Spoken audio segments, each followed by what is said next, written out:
Welcome to my journey through the Bible. This will be applications you can apply to your life and a little more in depth about the chapter.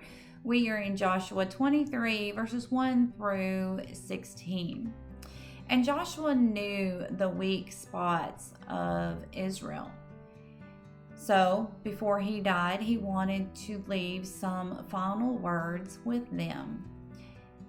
Be sure to follow the laws of Moses. Now, when Jesus died on the cross, he fulfilled all the laws of Moses. So that's one less thing that we have to worry about. Now, Joshua also told them, do not intermarry with the nations around you. That's the Canaanites. Do not marry the Canaanites. Now, this is kind of a gimme, I think. If a Christian marries a non-Christian, they are obviously going to run into some serious problems about how they're going to live their life, how they're going to raise their children, how they're going to spend their money. And it's no different when personalities clash as well. You may have a homebody that marries somebody that is very outgoing. Well, this is obviously going to run into some problems as well. You're going to have somebody that's so excited about everything, and let's go check this out, and let's go here, and let's go there. I want to see this. Another mate is saying, nope, I'm tired. I want to sit home. I just want to rest. I just want to watch TV. If I'm not working, I just want to be at home. Well, those two personalities are going to clash, and it's going to create some problems. And life has enough problems in its own. So that is why we are to marry somebody of like-minded. Meaning, if you're a Christian, marry another Christian. If you are outgoing, you marry somebody else that is outgoing. If you are ready to settle down and retire, it's probably best that you marry somebody that's ready to settle down and retire as well, as opposed to, I'm going to marry somebody in their prime, because it's going to create issues in your marriage and problems in life. And of course, Joshua also told them, do not worship other gods. Now, today, you would have to ask yourself, what is your God? Do you know what you are worshiping? I would say if you take a little bit of time to sit down and see where you spend most of your time throughout the day, that'll show you where your priorities are. That'll probably show you where your God is. If you're always worried about making $1 and making more money, and it doesn't matter how much you work, it's not enough. There's not enough money to satisfy you. That probably means that money is your God.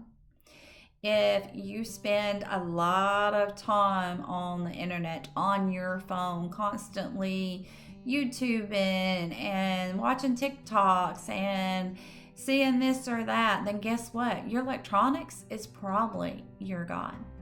If you spend majority of your time reading the Bible, doing study books and lessons and talking to other people and teaching lessons of the Bible, then most likely God is your priority and He is first in your life, and that is absolutely a good thing.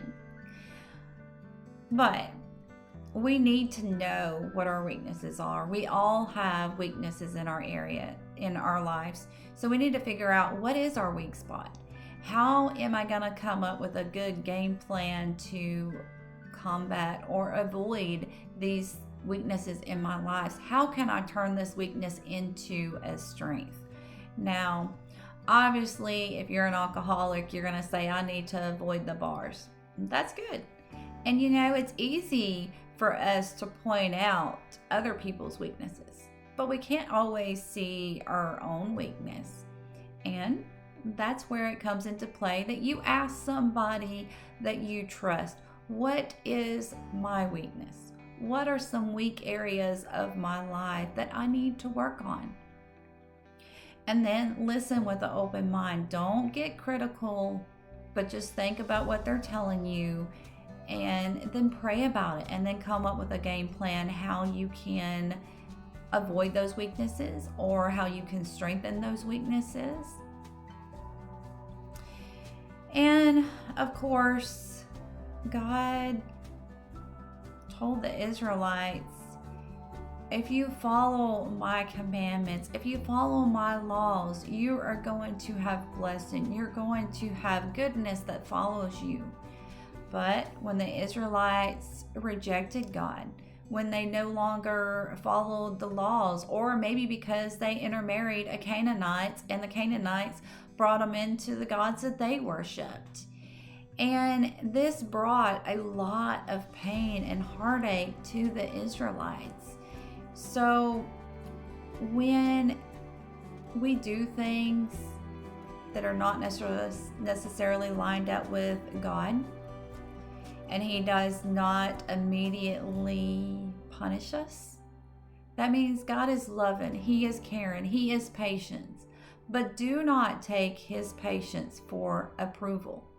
Because when you demand so much of God, this is what I want and this is how I want it to happen, God may just give you what you want. And then you also get the painful consequences that come along with that. So be very careful about what you ask God for. And God gives us free will. So you have the choice to make whatever decision you want to, but make your choices wisely. May God be with you in everything and in every way.